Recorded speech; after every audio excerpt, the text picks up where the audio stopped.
আসসালামু আলাইকুম। এইটা হচ্ছে একটা আপুর কাস্টমাইজ অর্ডার আর আপু হচ্ছে ফুল পেমেন্ট করে দিছে। আপু একটা ডিজাইন দেখে হচ্ছে আমাকে বলা হইছে যে, "ভাইয়া এইটারে হচ্ছে এই কালারটার মধ্যে এই ৩ কালার জরি সুতা দিয়ে হচ্ছে শাড়িটা বুনন করে দেন।"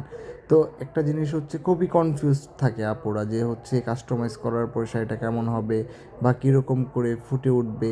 আসলে ফুটে ওঠা শাড়িটা বা শাড়িটা কীভাবে কাজ করলে ফুটে উঠবে, কী, কী সুতার সংমিশ্রণ থাকবে আর কীরকম করে শাড়ি সুন্দর করা যাবে, এটার দায়িত্ব কিন্তু হচ্ছে একান্তই জুয়েল ভাইয়ের উপরে আপনারা কিন্তু ছেড়ে দিতে পারেন। এই শাড়িটা হচ্ছে তার জলজন্ত প্রমাণ।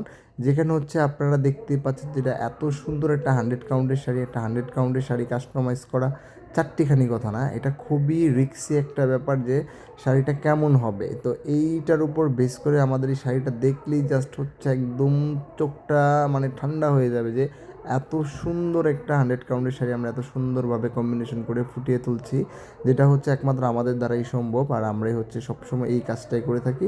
আপনারা মন মতো হচ্ছে আপনারা 100 কাউন্টের শাড়িগুলো আমাদের কাছে কাস্টমাইজ অর্ডার করতে পারবেন, যেখান থেকে আপনারা কিন্তু সুন্দর শাড়ি পাবেন।